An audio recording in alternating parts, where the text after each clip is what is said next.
and he hears of this unorthodox consultant of sorts who teaches slave owners how to better manage their human livestock, which is as evil as it sounds.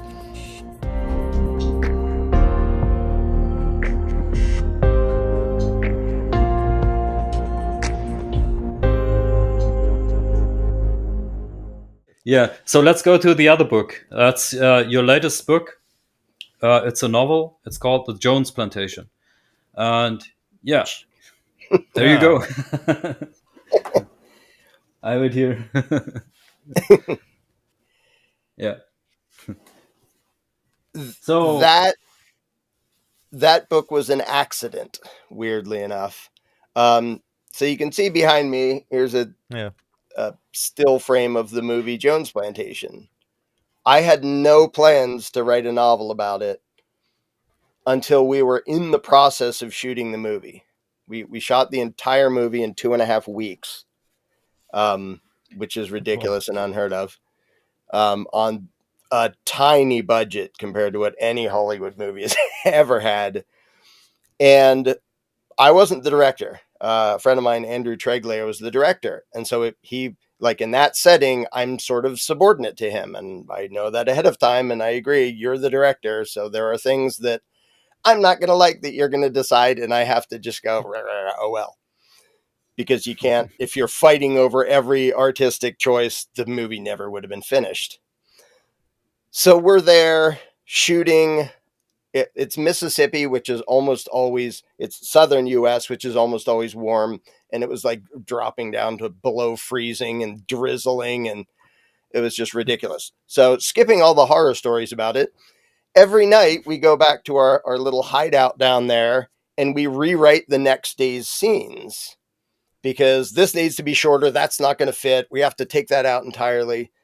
And then one entire subplot had to just get chucked. And that was like on the set while we were shooting. Andrew made the decision, we're not doing that. We skip right to this. And that was the one time I yelled at him on the set. I was like, what are you doing? You're ruining my movie. And now I see that he was absolutely right to do that because of other reasons. But I think that was the night that when I got back, I was like, I have to let him do his thing. Like if I was the director, it wouldn't nearly be as good as it is. And at the same time, I don't want to lose all these subplots and other points because they were important. And I thought, why don't I do a weird thing I've never heard of and write the novel while the movie is being shot? Write it by the same people. Because usually there's a book and later they make a movie out of it. Or sometimes there's a movie and other people write like fan fiction or whatever you call it. I'd never heard of both happening at the same time. I was done the rough draft of this by the time we finished shooting. I was also almost dead from sleep deprivation, as was Andrew, because we were staying up way too late. But it was therapeutic on the set to go, okay, those things aren't going to be in the movie. I really like them. They make a really important point, but not every really important point is going to fit into a movie. The movie would be 20 hours long. Nobody would ever watch it. And so I set about putting all the pieces back in.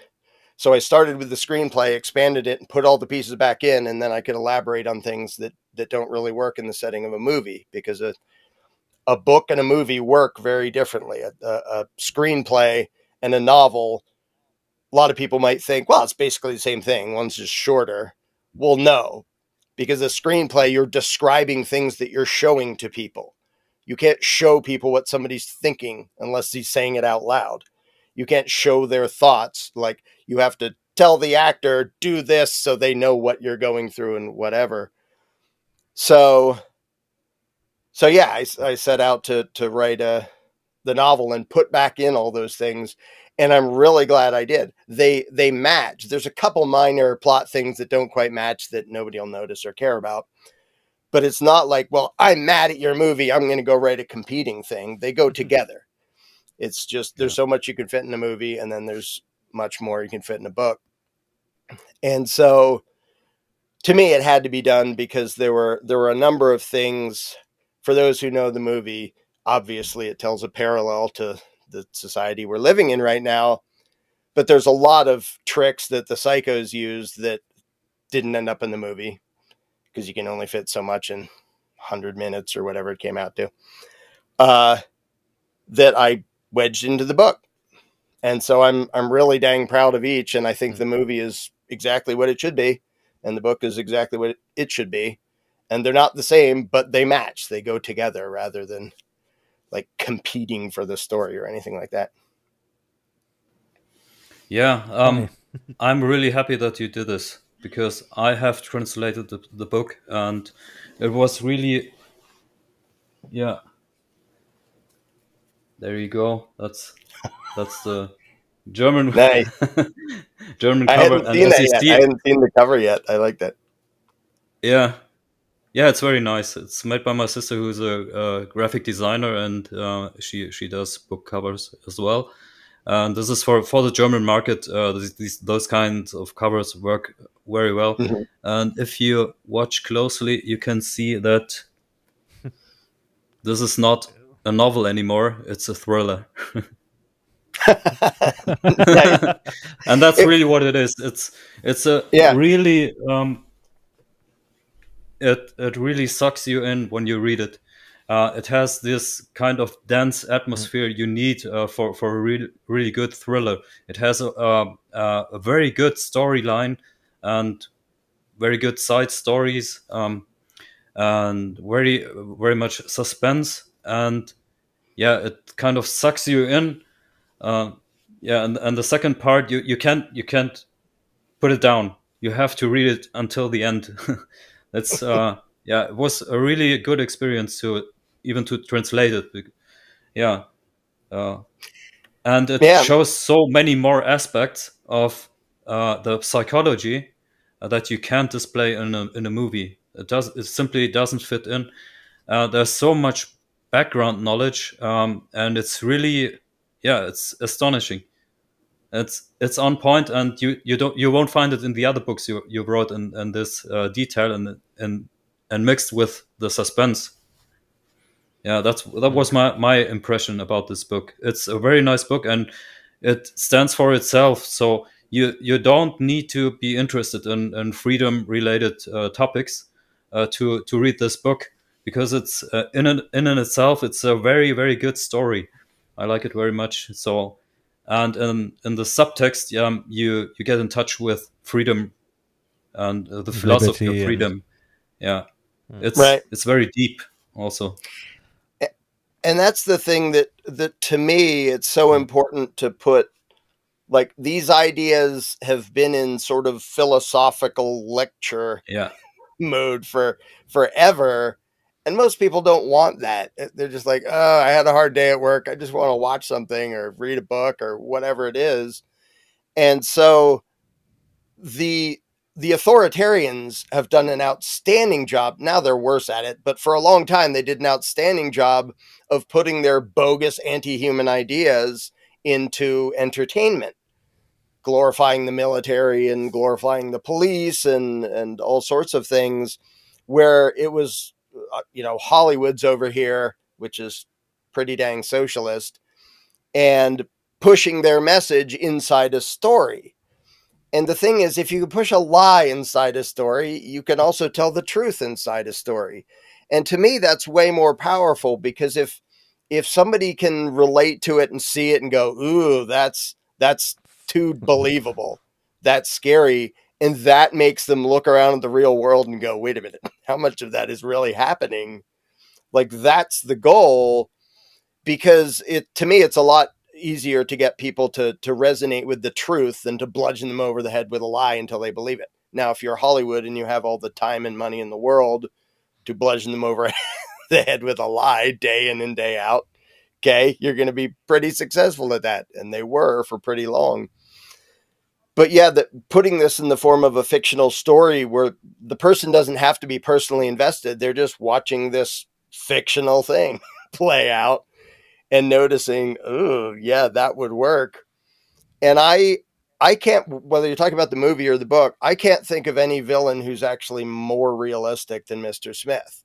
Because in the Yeah. real world, the villains don't show up as villains. Like, people don't get cheered into power by saying, I want to do evil things.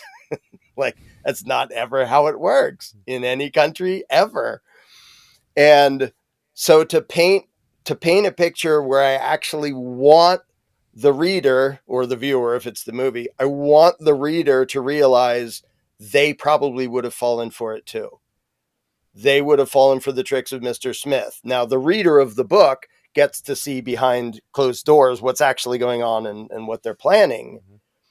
But the workers on the plantation, what they see, what they hear, what they're told is something that most people would fall for. And most people would be on the side of evil, not because they're evil, but because they were deceived, because they don't know how the games of psychopaths work. And so that was the point, is to, well, I'm going to tell a story directly, specifically showing how some of the games of the psychopaths work, and see how many people go, ugh, and start to notice this is literally every political campaign I've ever seen. This is every debate. This is everything I ever hear from government. They do all of these things. Maybe behind closed doors, they're just as demented as this guy is in this fictional story. So, and it seems to be working, because a lot of normal people who are reading the book or watching the movie are seeming to be traumatized in a good way. Yeah. What I like the most in the book is that Mr. Smith explains why he's doing the things he does. And he is explaining some things about his personal background and his own psychology behind. And that's really unique in this book. And it's really exciting. And I think it's very realistic. So, yeah, congratulations. to this book, and I'm really happy that you about your sleepless nights writing this book. In retrospect, so am I. The good thing is this book will be available at Amazon.de in Germany and in Austria, I think. From now on, when this video is online, I've translated it, and I've put a lot of effort in it to finish it before Christmas. Yeah, because I think it's the perfect Christmas present for people who want to give their beloved something which is very useful, with which is entertaining, which is a really, really nice present.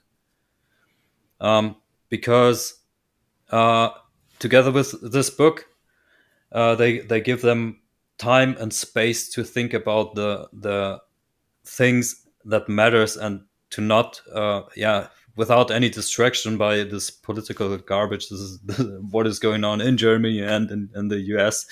It frees your mind, and it gives you time, and it gives you space and clarity. That's very valuable about this book. That's my impression of it. So I don't know if you share his thoughts. Yeah, that would be a question from me, Larken. So the English version is out for how long is the English book available in the US now? It was only last year. Things have been happening. So the movie was only last year.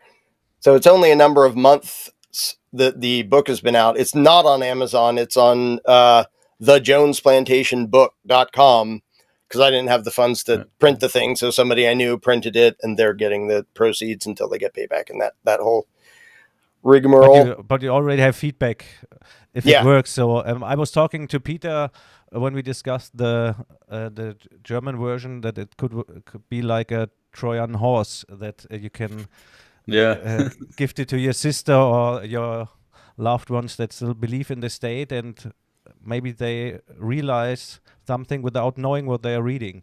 So do you have already feedback that this will work in that way? Or? Yeah, and what I love is that, because first and foremost, and Andrew said this, like, as soon as we were even thinking about the project, like, it has to be entertaining. If it's not entertaining, nobody watches it, nobody cares. Like, it has to be a good movie in and of itself that people want to see. Same thing for the book. It has to tell a story that people get engaged in, and they want to know what happens and stuff. Because without that, nobody's going to care. If you're just preaching at them for however many pages. Nobody cares. Nobody bothers to read it. I love how many people including a lot of people who they don't know who I am. They don't know what voluntarism is or anything like that. The movie and the book, they say that they enjoyed it and that it kind of creeped them out. And I love that it's able reaction. To do both. Because if you just come up to somebody and say your belief system is completely horrible and destructive, you might creep them out, but they're not going to have fun. They're not going to go, oh, that was really joyous to be told that my belief system. But it's funny to me that a lot of people have come right out and said, like, yeah, I really like that movie, or yeah, I really like the book. It's kind of creepy because that's sort of how blah, blah, blah. And you can see them putting things together in their own head. But because I mean, according to them, I think so too. You seem to think so. Because the story stands on its own, it doesn't come across as lecturing them. It's not telling them what to think. It's telling them a story. But then it starts the wheels turning after they get to the end and they see what happened. By the way, the end of the book is a little bit different than the end of the movie, or it includes something that I wanted to be in the movie and we didn't have time. We literally ran out of time shooting and the movie was getting too long. I'm not going to say what it is. But there is a thing at the end of the book that doesn't exist in the movie. There's the slightest little hint, but you have to be really observant to just wildly guess it. But to have people so relaxed and open and not on their guard that they can admit that it bothered them and they had to think about it and they enjoyed it and found it entertaining. Like that's the best I could have hoped for, because that means people will spread it around and then other people will think about it. And that's, we're waiting until word of mouth, like somebody with some gigantic podcast watches the movie or reads the book or whatever, because a lot of these people, I can't imagine them, for example, seeing the movie and not saying anything about it. And if they say anything about it, that's all I want, because it starts the discussion. And if people are handing out the book to their friends and they read it and go, wow, have you read this? This is, I don't even, even if they say, I don't even know what to think, but check this out. That's perfect. Just starting the discussion. Like I said, that's the entire challenge.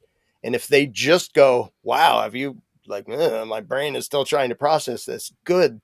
That's my goal, is for people's brains to start to process stuff. Yeah.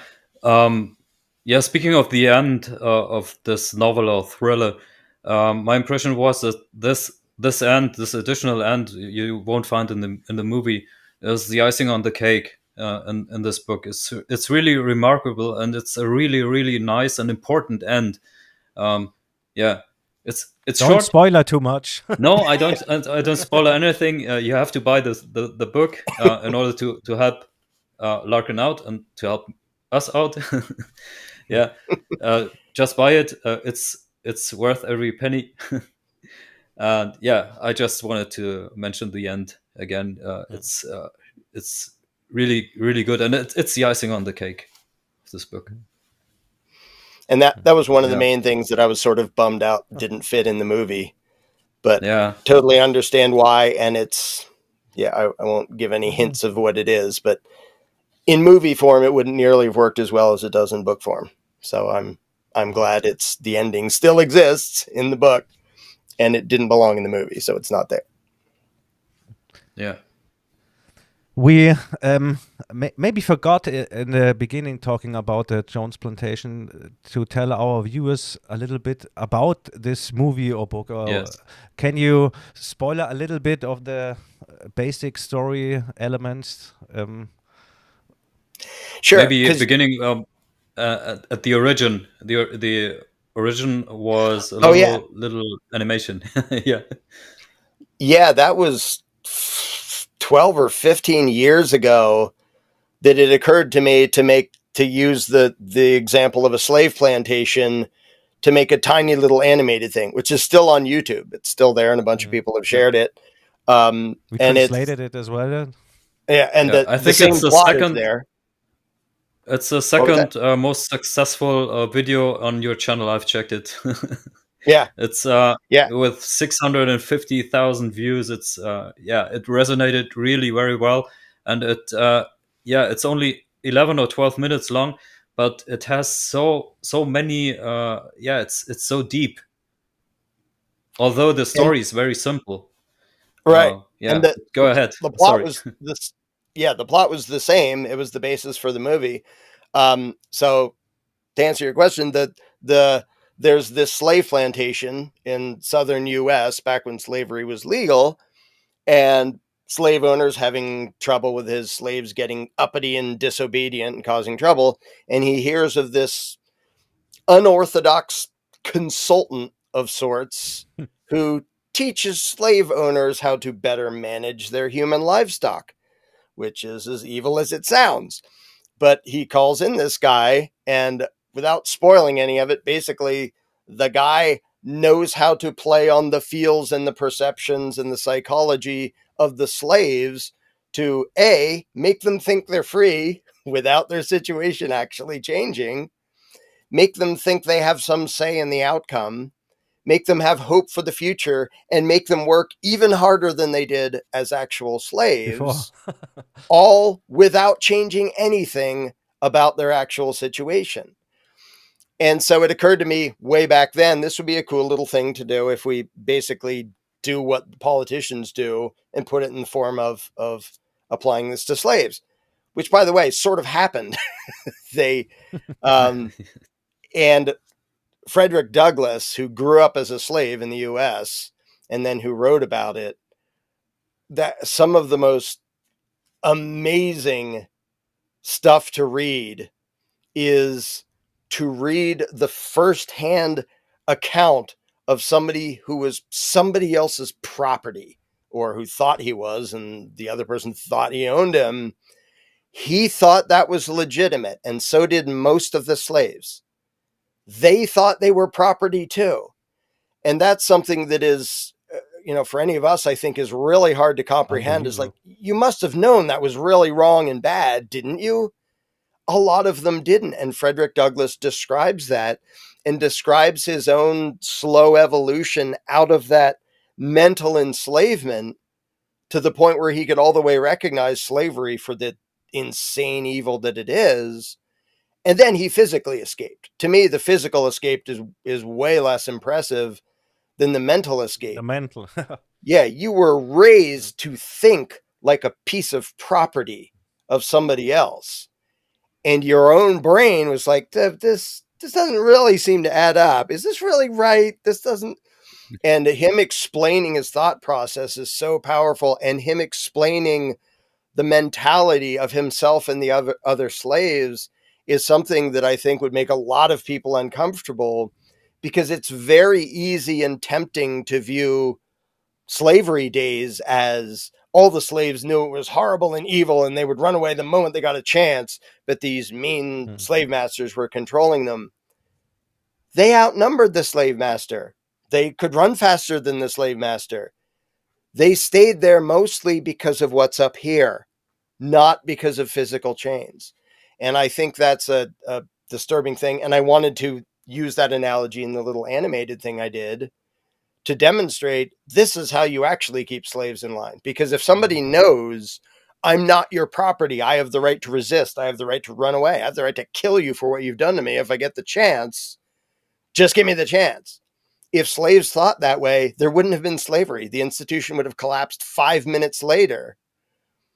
But when the mental slavery makes these people proud of how hard they work for their master, and it did. They talked about that. They argued with each other about whose master was better, whose master was richer. The slaves would argue with each other. Frederick Douglass talked about that too.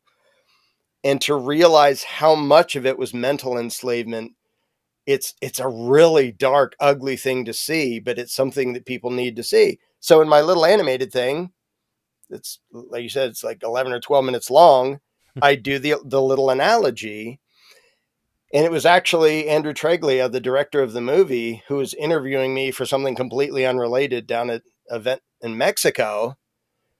And I think he asked, well, at least we're in the right direction with like democracy. from kings. And I said, no, we're not.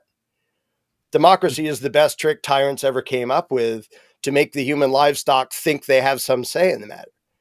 All the worst atrocities were voted into power. Like, and even if you just compare the US today under a democratically elected constitutional republic, we are way less free than we were as the subjects of a king who thought he was our king and could just do whatever he wanted. And so that answer sort of made him go, whoa. And then I actually made a little thing about this called Jones Plantation, referring to the animated thing, because one of the things in it is we'll let the livestock vote for their plantation manager, for who's going to boss them around. So he watched that. And I think on the flight back, he was talking to his friend Doug, who's his assistant on the shoot. It's like, we could make a really cool short of that. We could make a whole movie of that. So he called me up. And my first thought was, yeah. My second thought was, why did that never occur to me? And not that I would have had the resources to do it anyway. So it was his idea to take that little animated thing and make it into a movie. And I think it's, as much as the animated thing has been spread all over, like you said, 600,000 views or whatever, being on set and having actors act it out and make it real was so cool. It was also so traumatic. Oh, by the way, we filmed it on 2 former slave plantations. So we filmed these in the places where this stuff actually happened, which made it extra weird and creepy. But to have people bring it to life, to me, made it so much more powerful than just little animated thing, which was fun. I still love the little animation. Somebody else did the illustration. Somebody else did the narration. I just wrote it. And then 2 friends of mine did it, and I edited it together for the original. But to have people really bring it to life and make the stakes so much higher because they feel like people instead of a little, scribble of an outline of a person.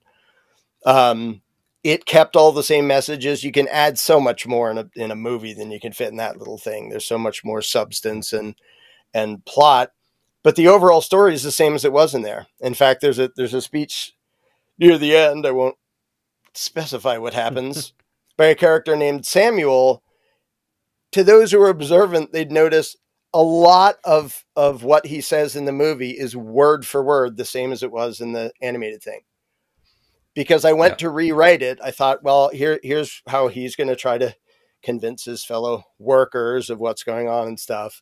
And I rewrote it, and I was like, that came out exactly the same, didn't it? I was like, well, I'm going to keep it. So a lot of it is word for word the same as it was, but it's so much more powerful delivered by a person sounding passionate and sounding convincing. J.J. Green played Samuel, and he had to adapt to like changing scripts every 5 seconds. I think he delivered his talk to the other workers. He didn't have the final version, I think, until that morning. And he did like 3 flawless deliveries of it with the changes. And he wanted a little input. If we do this instead of, that's fine. That works. So seeing it put into real life was so cool. And there were a number of times I actually had to check. I was like, that line was so powerful. I don't remember writing that. And I go back. It's like, oh yeah, it's there. It just, when it's words on a page, it doesn't have the power that it does when it's a person sounding like they mean it, whether it's the bad guy or the good guy or anybody else, or the people in between who are just scared of what's going on. And so they brought it to life so much more than a script does or an animated thing does. And so I'm really happy with the outcome. And Andrew made it into this really weird thing. I just thought it was going to be sort of a drama piece, and it turned into this, I don't even know what to call it. It's thriller, drama, occasionally dark comedy, sort of, and horror movie on occasion. Dark comedy. It's all over the place. That was another thing that Andrew said early on. He's like, there are going to be things in this that are funny. I was like, what? Are you reading the same script? This isn't funny. And he was totally right. And it's funny in a dark, horrible way, but he was totally right. And he could see that's why he was the director. He could sort of see how it was going to come out. And so even the things that people laugh at, it's like, oh, I'm going to laugh, but that's horrible. But again, I like that. Like, people need to be entertained, even if it's, I'm going to chuckle at a thing, even though I realize this is so messed up. This is so horrible what they're depicting. And I'm pretty sure that's how the world actually works. Like that's what we want going on in the head of the viewer. So I've been really happy at the responses we've gotten from lots of people who didn't know anything about me, didn't know. By the way, that was most of the cast and crew, didn't know who I was, didn't know anything about voluntarism while they were making the movie. So Yeah, that was that's cool. interesting. Yeah. So to all the viewers out there, go to the website. It's jonesplantationfilm.com and Yeah. watch the movie. Or you can get it also on Amazon Yep. and watch And it now there. it's on Apple TV. It's on Tubi if you don't mind commercials. Yeah, I think those are the main places it is right now, but it's been We will doing put well. the links in the description. So for all of you that can speak English, you will find it. That's a question. I have a sheet here to make it clear. Peter is always the guy who do the preparation of the interviews. He's making all the paperwork, and I'm just here for having a little bit fun. But some of our viewers would like to know: are there subtitles planned for Jones Plantation for those who cannot speak English? Is there Yeah, something in the and pipeline? we absolutely want there to be subtitle version of, every language we can possibly think of at some point. It would also be fun, but it's way more work to actually have it dubbed in different languages. So you get actors in, and so it takes way more time and way more work. I don't know exactly the schedule or the plan for subtitles. I think there at this point, I think there's software that can go through and do the subtitles in English, and then you clean it up for what it gets wrong, and then it'll translate it in other languages. I don't know how accurate they are at this point. So a lot Yeah. might get lost in translation. You might need an If you need actual help, human being to go, that's not what that meant. if you need help for that, I'm at your service. Okay. So I appreciate it. I Because, have yeah, we experience want, with those kind of yeah, subjects. yeah, because you know what you're doing with that, and we don't nearly.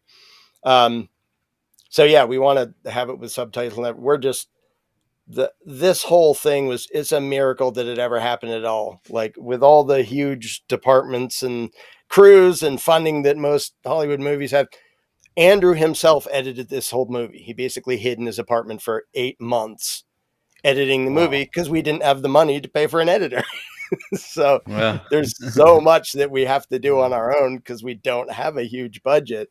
The fact that it existed at all, that's just, Andrew had connections, and he was like, well, what will it take to get you to be in this? And so a lot of the people who worked in it did it for less than they should have gotten paid because we didn't have enough money. His friend Doug did a ton, basically for nothing. After the fact, we're trying to get him a bunch, but it was a lot of people were just like, we really want this to happen. And it only happened because a bunch of people that we asked, because it was an Indiegogo funded thing, like, do you dare to throw money at us and see what kind of movie we can make? And a bunch of people did. And I'm hugely grateful for that, because I've made a bunch of dumb little videos, but I hadn't made a movie before. And so a lot of people put their faith in us, and it's like, okay, I hope you do something good. And a lot of my favorite thing to hear is a lot of people said, I kind of hesitate to say this, given a lot of what comes out of the freedom movement, I didn't actually expect this to look as good as it did. So I sort of expected some lame little, oh, okay, another one of those, especially given the budget we had. Cause I think we were only up to like 50 or 60 grand when we shot. And, and then by the time it was all over with all post-production, I don't think we went over $250,000 with everything involved. That's the catering budget of a Hollywood movie. Yeah. And that was the whole Not thing, even the getting catering. everybody there. And that's all on Andrew. He pulled off so many miracles and almost died of sleep deprivation because on the set he's having to run so many things himself. But so I'm really glad it's done. It was totally traumatic to make the thing. But I'm glad we have it. And now. you're writing a whole book. Yeah, I made it more traumatic by writing a book at the same time. Yeah.